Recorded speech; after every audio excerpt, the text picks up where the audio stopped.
ये समझ नहीं आ रहा था कि आखिर इस दुनिया में हर व्यक्ति अपने मतलब के लिए ही क्यों जीता है। उसे हर जगह हर कोई केवल स्वार्थी नजर आता था। वह हमेशा यही सोचा करता कि उससे कोई प्यार नहीं करता, उसकी कोई परवाह नहीं करता। सब उससे मतलब के लिए अपने संबंध रखते हैं। मतलब खत्म हो जाते ही सब उसे अपने आप से दूर कर देते हैं। दोस्तों, हमारे जीवन में भी कुछ ऐसा ही होता है। हम भी हमेशा किसी न किसी का साथ ढूंढते ही रहते हैं, और जब हमें किसी का साथ नहीं मिल पाता तो हम अपने आप को अकेला महसूस करते हैं, कमजोर महसूस करते हैं। हमें लगता है कि इस दुनिया में हमारे जैसे कोई है ही नहीं, हमें कोई प्यार नहीं करता, हमारी कोई परवाह नहीं करता। लेकिन हम यह भूल जाते हैं कि अंत में तो हर किसी को अकेले ही जाना है। वह व्यक्ति अपने इस अकेलेपन से बहुत परेशान हो चुका था, जिस कारण एक दिन उसने अपना घर छोड़ दिया और एक रास्ते पर निकल पड़ा। उसके मन में कई सारे विचार थे। उन विचारों में मग्न होकर वह उस रास्ते पर आगे की ओर बढ़ता ही जा रहा था। तभी उसे रास्ते में एक आश्रम दिखाई पड़ा। वह उस आश्रम की ओर आगे बढ़ा। तभी उसने देखा कि एक गुरु अपने शिष्यों को ध्यान करना सिखा रहे हैं, और उन्हीं शिष्यों में से एक शिष्य ने अपने गुरु से कहा, है गुरु, आखिर यह ध्यान क्या है और इस ध्यान को करने से हमें क्या लाभ? तभी वह गुरु अपने उस शिष्य के इस सवाल का जवाब देते हुए कहते हैं, पुत्र, ध्यान ही सच है और ध्यान हमें अकेला कर देता है। हम जितने ज्यादा अकेले होते जाते हैं उतना ही हम ध्यान में उतरते चले जाते हैं, और यही अकेलापन तुम्हें सत्य के मार्ग पर ले जाता है, तुम्हें सत्य की प्राप्ति करवाता है। वह युवक आश्रम के बाहर खड़े होकर यह सब कुछ देख रहा था, सुन रहा था। जैसे ही उसने उन गुरुवर के मुख से यह सारी बातें सुनी, वह दौड़ा दौड़ा उन गुरुवर के पास आया और कहने लगा, है गुरुवर, यदि ध्यान हमें अकेला कर देता है तो इसका मतलब यह हुआ कि मैं इन सब चीजों में श्रेष्ठ हूं। आप तो ध्यान का सहारा लेकर अकेले होते हैं, लेकिन मैं तो ऐसे ही अकेला हूं। मेरा ऐसा कोई नहीं है जिसे मैं अपना कह सकूं, जो मेरी परवाह करता हो, जो मेरा ख्याल रखता हो, और मैं अपनी राह पर अकेला ही चलता चला जा रहा हूं। उस व्यक्ति की ये सारी बातें सुनकर उन गुरुवर ने उस व्यक्ति को ध्यानपूर्वक देखा और उसके बाद उससे कहते हैं, भंते, अगर तुम अकेले हो तो तुम्हारे पीछे तुम्हारा पूरा परिवार, तुम्हारे मित्र, तुम्हारे शत्रु, तुम्हारे सगे संबंधी, इन सब को लेकर तुम कहां जा रहे हो? उन गुरुवर के मुख से यह बात सुनकर वह व्यक्ति चौंक उठा और उसने तुरंत ही पीछे मुड़कर देखा तो वहां पर कोई नहीं था। तभी वह उन गुरुवर से कहता है गुरुवर, कौन है मेरे पीछे? कोई तो नहीं, न मेरे परिवार वाले, न मेरे मित्र, न मेरे शत्रु, और न ही मेरे सगी संबंधी। मैं तो सबको पीछे छोड़ आया हूं, क्योंकि कोई मुझे नहीं पूछता, कोई मेरी परवाह नहीं करता, कोई मेरा ख्याल तक नहीं रखता, यहां तक कि मेरी कोई आवाज तक नहीं सुनना चाहता। लेकिन जब किसी के ऊपर कोई समस्या आती है तो वह मुझे अवश्य याद करता है, पर बाकी समय पर वह मुझे पूछते तक नहीं। उन्हें यह तक खबर नहीं होती कि मैं किस हाल में हूं, मैं जिंदा भी हूं या नहीं। उन सबको इन सब चीजों से कोई फर्क नहीं पड़ता। उन गुरुवर ने उस व्यक्ति की यह सारी बातें ध्यानपूर्वक सुनी और उसके बाद उस युवक से कहते हैं, भंते, तुम सही कह रहे हो, लेकिन जब तक तुम इन सभी को छोड़कर नहीं आते तब तक तुम भला अकेले कैसे हो सकते हो? वह व्यक्ति एक बार फिर से आश्चर्यचकित होकर पीछे मुड़कर देखता है और फिर उन गुरुवर से कहता है गुरुवर, यहां पर तो कोई नहीं है, मैं अकेला ही यहां पर आया हूं। लग रहा है कि आप मेरा मजाक उड़ा रहे हैं। मेरे पीछे कोई नहीं है, आप खुद देख सकते हैं, तो फिर आप ऐसा क्यों कह रहे हैं कि जाओ और इन्हें छोड़कर आओ? जब मेरे साथ कोई है ही नहीं तो मैं भला उन्हें कहां छोड़ूं, कैसे छोड़ूं?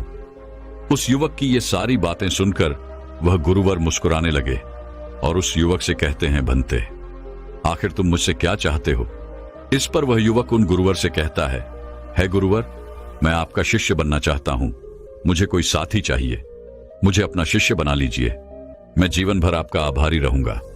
उस युवक की यह बातें सुनकर उन गुरुवर ने कहा, भंते, तुम चाहो तो यहां पर 1 महीने रह सकते हो, उसके बाद ही मैं यह निर्णय कर पाऊंगा कि क्या मुझे तुम्हें अपना शिष्य बनाना चाहिए या फिर नहीं। लेकिन तुम्हें मेरी एक बात माननी होगी, तुम्हें इन 30 दिनों के अंदर ध्यान का अभ्यास करना होगा।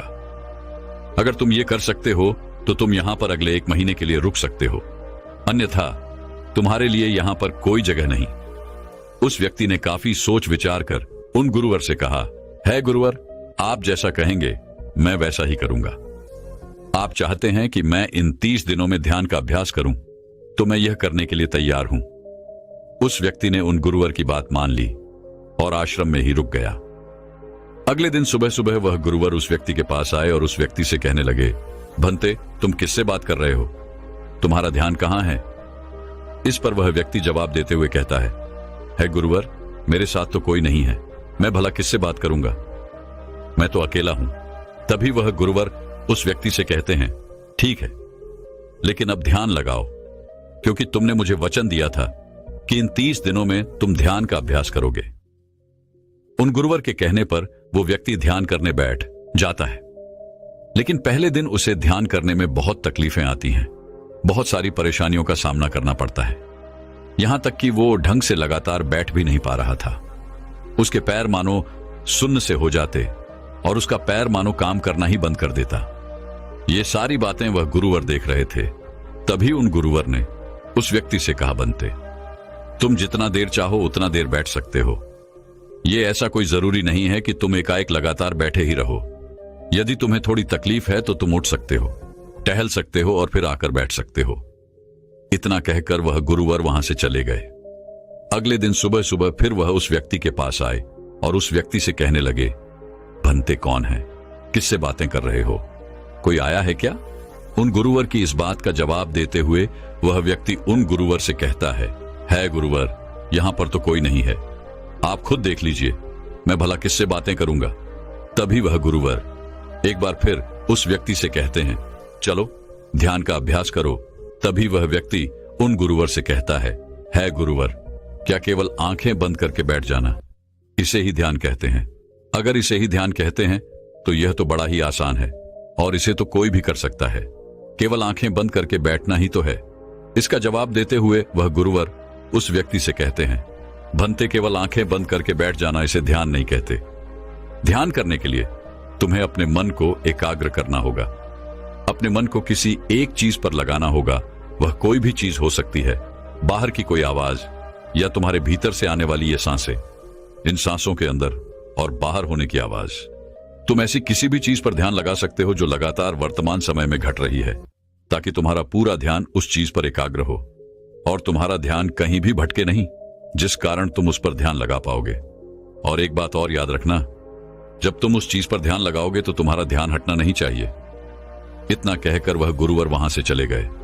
अगले दिन जब वह सुबह सुबह एक बार फिर उस व्यक्ति से मिलने आए तो उन्होंने एक बार फिर उस व्यक्ति से कहा, भंते, आज कौन आया है, किससे बातें कर रहे हो? बड़ी जोर जोर से आवाज आ रही है। तुम यहां पर खुद शांति पाने आए हो या फिर दूसरों को अशांत करने के लिए? वह व्यक्ति उन गुरुवर से कहता है गुरुवर, पर यहां पर तो कोई है ही नहीं, तो मैं भला किससे बात करूंगा? यहां तक कि अभी तक मेरे मुख से एक शब्द तक नहीं निकला है, तो फिर आपको कैसे जोर जोर की आवाजें कहां से आ रही हैं? और जब मैंने एक शब्द भी नहीं बोला तो मैं भला दूसरों के लिए अशांति का कारण कैसे बन सकता हूं? तभी वह गुरुवर उस व्यक्ति से कहते हैं, ठीक है, चलो ध्यान का अभ्यास करो। तभी वह व्यक्ति उन गुरुवर से कहता है गुरुवर, मेरा एक प्रश्न है, क्या मैं आपसे पूछ सकता हूं? तभी वह गुरुवर उस व्यक्ति से कहते हैं, पूछो, तुम्हें क्या पूछना है? तभी वह व्यक्ति उन गुरुवर से कहता है गुरुवर, आप कहते हैं किसी भी एक चीज पर ध्यान लगाओ, जो वर्तमान समय में घट रही हो उस पर अपना पूरा ध्यान लगा दो। लेकिन जब मैं अपनी सांसों पर या फिर किसी ऐसी चीज पर ध्यान लगाने का प्रयास करता हूं जो लगातार घट रही है, तो मेरा ध्यान लगातार नहीं रह जाता। मैं पल पल भटकता रहता हूं। कभी मुझे कुछ याद आने लगता है तो कभी मुझे कुछ और याद आने लगता है। वो पुरानी चीजें, वो पुरानी यादें मेरा पीछा नहीं छोड़ती। आपके कल यहां से चले जाने के बाद मैंने ध्यान करने के लिए बहुत प्रयास किया, लेकिन वह पुरानी यादें बार बार मुझे याद आ रही थी, जिस कारण मैं एक चीज पर ध्यान लगा ही नहीं सका। तो अब मुझे क्या करना चाहिए? उस व्यक्ति की यह सारी बातें सुनकर वह गुरु मुस्कुराने लगे और वहां से चले गए। उन गुरुवर की हंसने की वजह उस व्यक्ति को समझ नहीं आई। अगले दिन सुबह सुबह एक बार फिर वह गुरुवर उस व्यक्ति के पास पहुंचे और कहा, भंते, ये तुम क्या कर रहे हो? इतना आलस, चारों ओर आलस ही आलस फैला हुआ है। अपने पास से आलस को भगाओ, अन्यथा यह तुम पर हावी हो जाएगा और फिर तुम हमेशा इसके अधीन बनकर रहोगे। तभी वह व्यक्ति गुरुवर से कहता है गुरुवर, आप तो रोज एक ही बात कहते हैं कि यहां पर कोई है, लेकिन मुझे तो कोई नजर आता ही नहीं। आप ही बताइए यहां पर कौन है? तभी वह गुरु वह उस व्यक्ति से कहते हैं, ठीक है चलो अभ्यास के लिए चलते हैं। तभी वह व्यक्ति उन गुरुवर से कहता है गुरुवर, मेरा एक प्रश्न है, आपकी आज्ञा हो तो मैं आपसे पूछना चाहता हूं। है गुरुवर। उस व्यक्ति से कहते हैं, हां पूछो क्या प्रश्न है तुम्हारा। तभी वह व्यक्ति उन गुरुवर से कहता है गुरुवर, आपकी कृपा से अब मैं पहले से बेहतर तरीके से ध्यान कर पा रहा हूं, लेकिन अभी भी मुझे एक समस्या आ रही है, और वह यह है कि जब भी मैं अपनी सांसों पर ध्यान देता हूं तो मेरा मन एकाग्र तो होता है और मैं पहले से ज्यादा और अच्छी तरह से ध्यान भी लगा पाता हूं, लेकिन ध्यान लगाते लगाते मुझे नींद आने लगती है और मैं सो जाता हूं। फिर उसके बाद मुझसे ध्यान नहीं हो पाता। उसके बाद केवल बस मुझे नींद ही नींद आती रहती है और मैं ध्यान की तरफ फिर अपने आप को मोड़ नहीं पाता। उस व्यक्ति की यह बात सुनकर वह गुरुवर उस व्यक्ति से कहते हैं, यह तो अच्छी बात है। इतना कहकर वह वहां से चले जाते हैं। 5वें दिन जब सुबह सुबह वह गुरुवर उस व्यक्ति के पास पहुंचते हैं तो वे कहते हैं, भंते, तुमने इतने लोगों को क्यों बुला रखा है? इतने सारे लोग तुम्हें ध्यान नहीं करने देंगे। तुमने इतने सारे लोगों को क्यों बुलाया है? इन्हें यहां से जल्दी भेजो। मुझे यह बिल्कुल नहीं पसंद। तुम तो यहां पर अकेले आए थे जैसा कि तुमने कहा, तो फिर इतने सारे लोगों को तुमने आज क्यों बुला रखा है? इन्हें अभी के अभी वापस छोड़कर आओ। तभी वह व्यक्ति उन गुरुवर के बारे में मन ही मन यह सोचता है कि लगता है गुरुवर पागल हो चुके हैं। जब भी रोज आते हैं तो हमेशा एक ही बात कहते हैं कि यहां पर कोई है, लेकिन मुझे तो कोई नजर ही नहीं आता।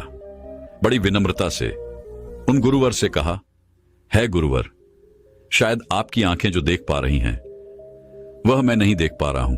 मुझे तो यहां पर कोई नजर नहीं आता, फिर आपको कैसे?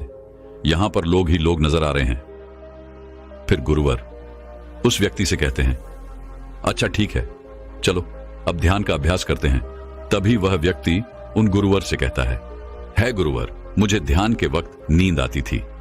जैसा कि मैंने आपको बताया था, उस पर तो मैंने नियंत्रण पा लिया, लेकिन अब जब भी मैं ध्यान करने बैठता हूं, किसी एक चीज पर अपना ध्यान केंद्रित करता हूं, तो मेरे मन में विचारों का सैलाब होता है। मानो विचारों की बाढ़ सी आ जाती है। इतने विचार तो आंख खोलकर भी मैंने कभी नहीं देखे होंगे, जितने की आंखें बंद करने के बाद मुझे नजर आते हैं। और इन विचारों में कुछ ऐसे विचार भी मेरे मन में आते हैं जिनके बारे में आज तक मैंने सोचा तक नहीं है। मुझे उनके बारे में कुछ भी नहीं पता। यह सब क्यों हो रहा है गुरुदेव? उन गुरुवर ने उस व्यक्ति की यह बात सुनकर उस व्यक्ति से कहा, अच्छा ऐसा हो रहा है। इतना कहकर वह गुरुवर वापस चले गए। अगले दिन सुबह सुबह वह गुरुवर एक डंडा लेकर उस युवक के पास पहुंचे और एक डंडा जड़ते हुए उस युवक से कहते हैं, मैंने तुम्हें पहले ही कहा है, इतने सारे लोग मुझे पसंद नहीं, तुम्हें इन्हें छोड़कर आना होगा। आखिर तुम रोज रोज इन्हें क्यों ले आते हो? इतनी भीड़ इकट्ठा करके तुम्हें क्या लाभ? आज के बाद यह यहां पर नहीं आने चाहिए। इस बात का ख्याल रखना। यदि आज के बाद यहां पर कोई भी नजर आया और तुम्हारी बक बक मुझे सुनाई पड़ी, तो मैं तुरंत ही तुम्हें इस आश्रम से निकाल दूंगा।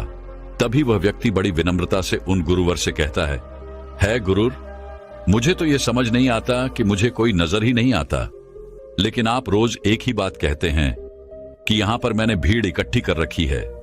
जिन लोगों को भी मैंने लाया है उन्हें मुझे छोड़कर आना होगा, लेकिन मैं आपसे हर रोज एक ही बात कहता हूं कि मुझे कोई नहीं नजर आता, ना ही मुझे कोई यहां पर दिखाई पड़ता है और ना ही मैं अपने मुख से एक शब्द भी निकालता हूं, लेकिन फिर भी आप कहते हैं कि आपको लोगों की आवाजें सुनाई पड़ रही हैं। तभी वह गुरुवर है उस व्यक्ति की इस बात का जवाब देते हुए कहते हैं, क्या तुम्हारे मित्र, तुम्हारे परिवार वाले, तुम्हारे सगे संबंधी, तुम्हारे शत्रु, तुम्हारी इच्छाएं, तुम्हारी वासनाएं, ये सब क्या तुमसे मिलने नहीं आते? वह व्यक्ति उन गुरुवर से कहता है, नहीं गुरुदेव, मुझसे कोई मिलने नहीं आता। मैं तो यहां पर अकेला ही आया था और अभी भी मैं अकेला ही हूं, मेरा कोई नहीं। तभी वह गुरु वह क्रोधित होकर उस झंडे से उस व्यक्ति पर एक और प्रहार करते हैं और कहते हैं, अभी बैठो, अभी ध्यान लगाओ, और यदि तुम्हारे ध्यान में कोई भी आता है तो मुझे बताओ। वह व्यक्ति उन गुरुवर की बात मान लेता है और तुरंत ही ध्यान करने बैठ जाता है। कुछ देर तक तो वह काफी शांत रहता है, लेकिन कुछ देर बाद ही वह उन गुरुवर से कहता है गुरुदेव, मेरा भाई मुझसे मिलने आया है, साथ में मेरे पिताजी भी हैं।